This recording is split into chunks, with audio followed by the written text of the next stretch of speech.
Hello and welcome everybody to the second part of the Sons of Horus mini-series. We've knocked out the redundancy, we've worked out the kinks, this is the scheme moving forward. Let's dive straight in.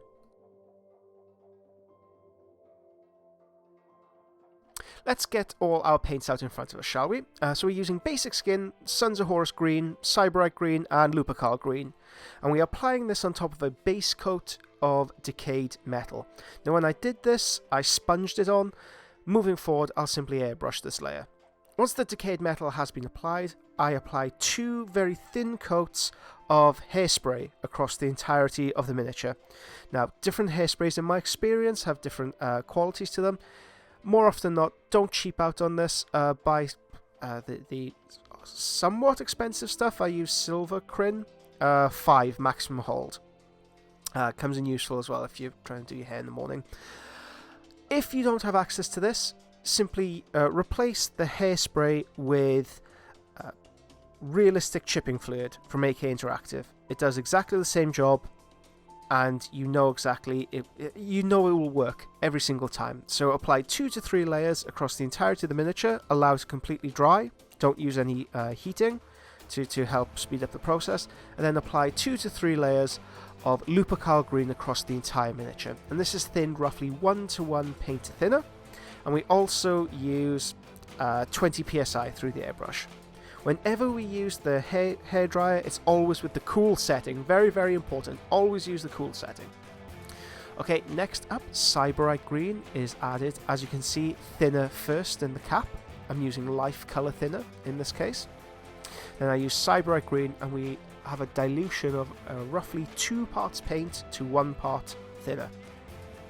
And this is carefully built up over the volumes of the piece. Now I want you to pay particular attention to how thin and how gradual I move up.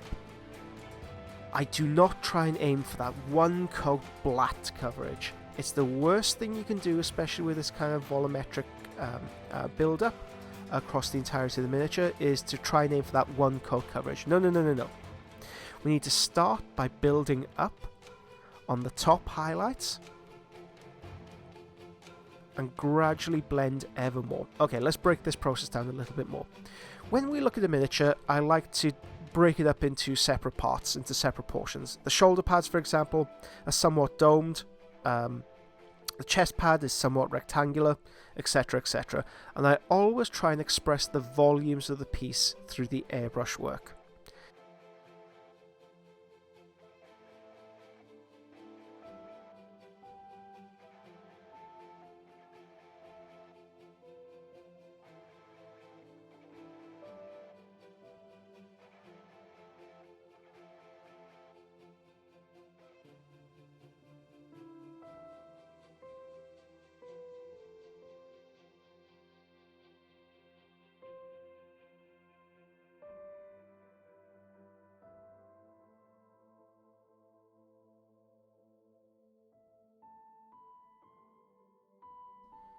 In order to achieve this, we need to start the highlighting process where the most amount of light will be. In this case, because we're trying to build the highlight, we start the airbrushing work at the apex of the highlight. If we were shading the miniature, we would start the shading at the nadir point, at the lowest point. But in this case, on top of the shoulder pad, that's the very first area I airbrush. I allow it to completely dry, move on to another section. When I come back, I'll add a much larger layer, a much wider space to build up that highlight. In that instance, we are getting bigger and bigger concentric circles or rectangles. We get much larger areas to hit and gradually building up that blend. To condense into the usual form that we talk about between the shadow, lower midtone, upper midtone, and highlight. The highlight will be hit first. Then the highlight to upper midtone will be hit. Then the highlight to upper midtone to midtone will be hit. So we can see that the highlight receives 3 coats in comparison to the midtone, which will receive just the 1. In that way, we're able to produce much more gradual faded recesses, much more faded blended areas than we would just by loading up the airbrush with thick paint and blasting it on. This is one of the primary reasons, or one of the primary things I see new airbrushers trying to do, where the paint isn't thin enough. I'm sure if you've read any of the guides, if you've seen anybody airbrush online, if you're new to airbrushing, you have been drummed into your head, make sure your paint is thin. Thin, thin, thin.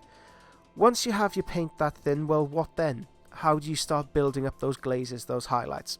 This is the way that you do it. You start with your highlight, if you are highlighting the miniature, or you start with the shadow if you're trying to shade the miniature. On top of the highlight, you build one layer. On top of the upper mid-tone, you build two, etc., etc. So that's that's something you could do to improve your airbrush work. Okie dokie. Light flesh is now added to the Cyberite. We are looking at roughly a 50-50 mix between the two, and this is again thin, slightly thinner this time. 1 part paint to 1 part thinner, so there's more paint, thinner to paint, to create this almost lime green look. Now this layer will look way too bright if we apply it strongly. However, because it's on top of a dark base coat anyway, and because we are building up in very gradual thin layers, it gives us a really nice pleasing Sons of Horus off green white. Again, this is slightly too bright for what we want our final product to be, but later stages will condense the highlight, it will darken it overall with the Vallejo gloss varnish and the oils. I begin by building up the process on top of the shoulder pads, top of the breastplate, top of the legs, indeed any areas that I want to express the volumes on. The airbrush is running again at 20 psi. That doesn't change no matter which process we use.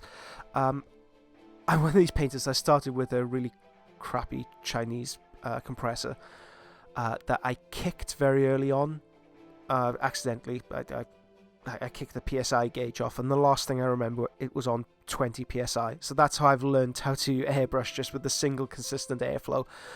All of the airbrush work is trigger control, learning how to finesse that trigger to get the paint to air ratios. However, if you do feel more comfortable with a higher or lower PSI, by all means experiment. It's not a case of me being the expert and laying down very definitive rules. These are always a marker. These are always something that you should explore and develop and try and think critically about yourself.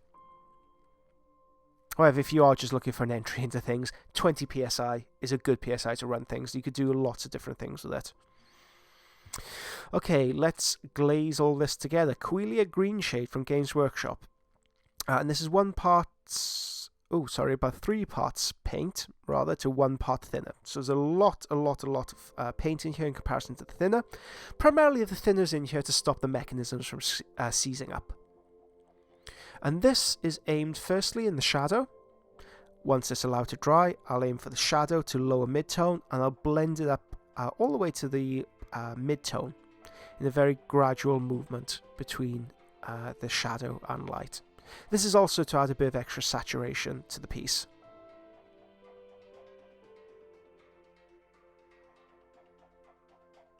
Now you may find if you airbrush an army, that you'll get very tiny changes between marine to marine. But that's okay, because this stage, the Quelia Green Shade and the Rhinoxide stage, should harmonize everything together. And then once you start applying oils and weathering and decals, it'll bring it all together. So any micro changes at this point, do not fret, do not worry, because it will all be smoothed out at the end. Right, Rhinoxide, incredibly thin, so we're looking at maybe 1 part paint, 3 parts thinner. And there's a tiny bit of Quelia Green Shade left in there as well. And this is airbrushed into the shadow and into the lower mid-tone. Do not have it go into the mid-tone whatsoever. It's primarily located in the shadow. Rhinoxide is great for this procedure because there's quite a lot of purple in there. And it's a complementary colour. Sorry, it's not complementary colour in the terms of opposite the colour wheel, but it's a warmer purple in the brown to use against the cool green. Okay, the chipping procedure. The reason why we've used the chipping fluid. Had the bright idea to chip up all my infantry like this. It's one of those procedures that you have to have a really delicate hand for this. It's so easy to strip off vast swathes of colour. So please take this carefully. Please take baby steps with this. I load up the airbrush with warm water, which I got from my tap. If you live in a hard water area, it would be worth purifying the water first by boiling it, allowing it to cool down. If you run boiling water through it, just strip all your paint off straight away. So make sure it's warm water, not boiling. And for this, I'm trying to use a variety of different textures, different materials to try and strip the paint off with very little success. So in the end, I do resort back to type, go with Old Reliable. This is the cleaning key that came with my airbrush set. You get like 5 or 6 brushes for like £7-ish. And it's fantastic for this sort of realistic chipping effect. Now, because we're trying to chip it up on an infantry marine, please be very careful with this. Small scratches go a long way. We do not want to overdo this technique whatsoever.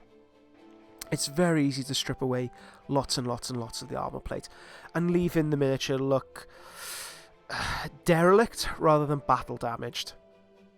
The last thing we want to do is give the impression that the armor looks like it's about to fall off the marine. That's not serviceable. We can push this aspect with the Death Guard because they're slightly more fantasy-esque in that regard, insofar as that their armor would be heavily rusted, chipped up, damaged.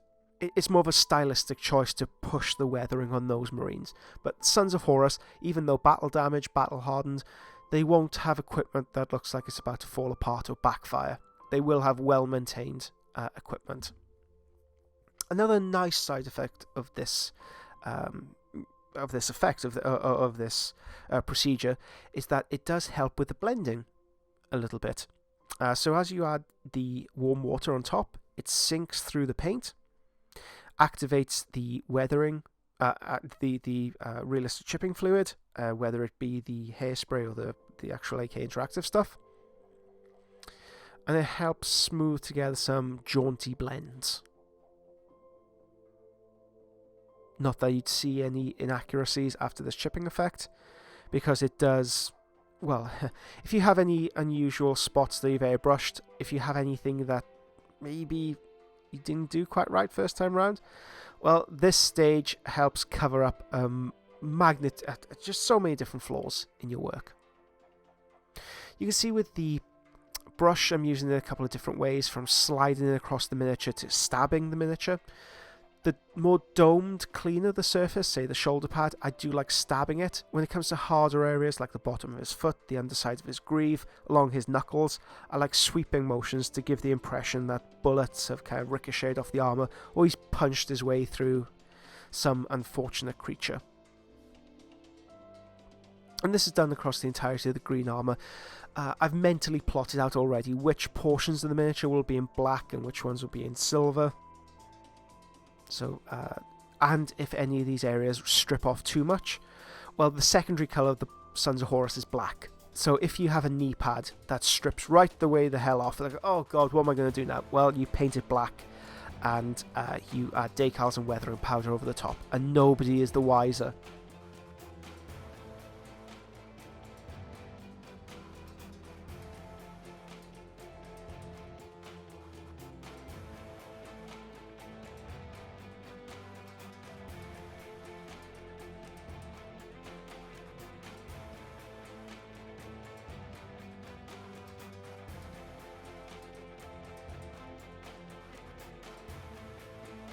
Okay, next up onto the brush stage, we begin with flat black. This is from Scale 75 Warfront range, but any flat black. Flat black simply means a black with matte medium in it. That goes over all the black areas. I apply exactly the same processes we did with the previous marine, so we apply a gloss varnish, apply decals with Microsol Microset, allow that to cure, and then we use a mixture of burnt sienna and black, lamp black, to add oil weathering. We add a pin wash in between the recesses of the armor plates, and we also add burnt sienna to some of the rivets to give the impression of oil and oil deposits building up in those areas. Once that's cured for around 1 hour, 40 minutes to 1 hour, we simply take an old crappier brush, something that holds somewhat of a point, and we add some thinner to it. So in this case it's the Sansador thinner, and I very carefully manipulate the oil paint to sit into the gaps and into the recesses of the sculpt. And I'll also tease some of these oil stains out to create light weathering. This stage is a lot more about finesse and relying on your own artistic eye than it is about a system, a regimented system to be applied across your miniatures. Another useful side effect of using this is if when you apply across the metallics, you can create a slightly thicker solution and add it to the metallics as a stain. In this case, it will physically affect the underlying layer a lot more dramatically than a pin wash would. A pin wash is used to define the lines of the miniature, whereas a stain is used to really affect the underlying tone of the piece. Again, these processes are detailed in the previous Sons of Horus test piece. If you wish to know how to do this, refer to that video. There will also be a masterclass coming in the form of a PDF tutorial.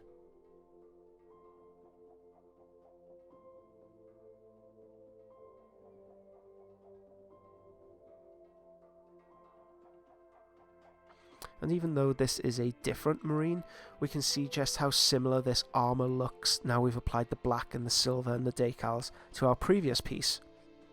The differences are very minimal in nature. In fact, I'm fielding them both together in the same army, because between the decals and the basing, they very much look like they are from the same force, even though they do use different paint processes to achieve this result.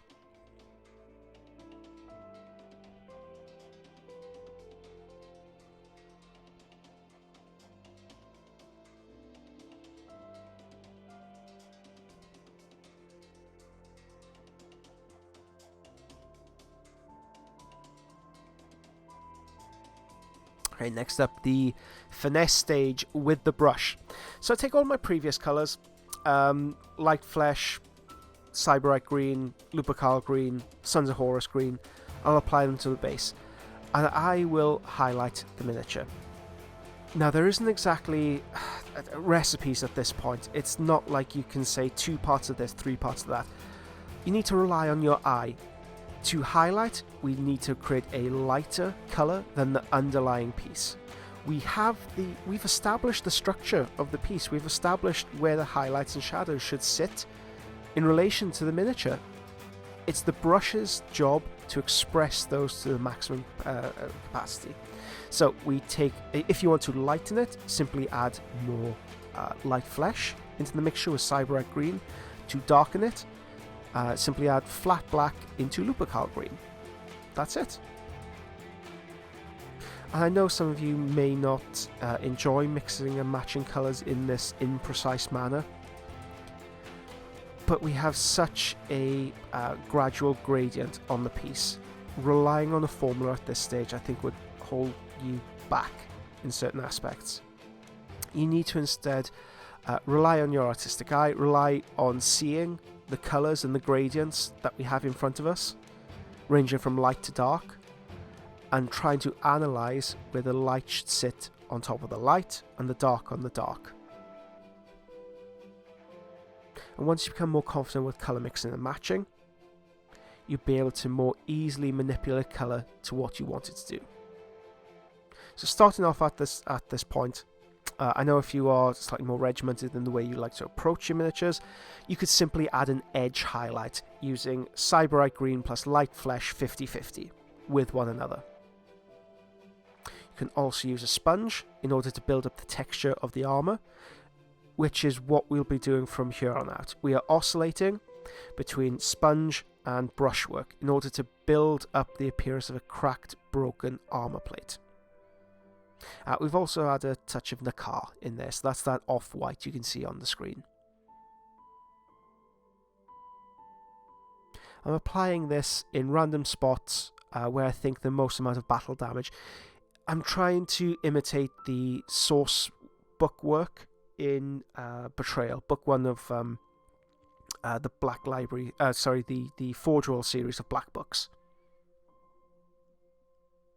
The aim here is to not only highlight the miniature, but to add micro texture to the armor plate, to give it a much more satisfying, realistic look to your miniature. And that is it. That is the video tutorial. Thank you so much, guys, for joining me on this odyssey. Next up, we will have Justarin and how to create a flatter, duller black rather than the very highly polished blue-green surfaces we've been working on so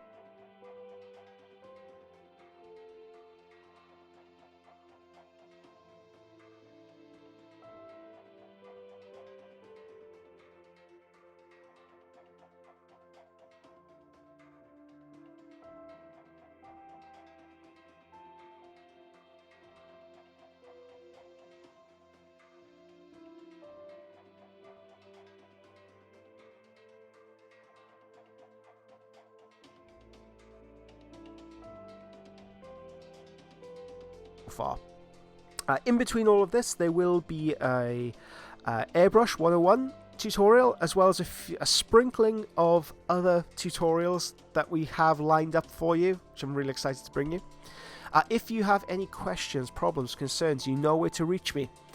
If you want to see a particular tutorial, post it up. Let me know what you'd like to see. Thank you so much, guys, for joining me on this journey. And I'll catch you in the next vid. Bye bye bye bye.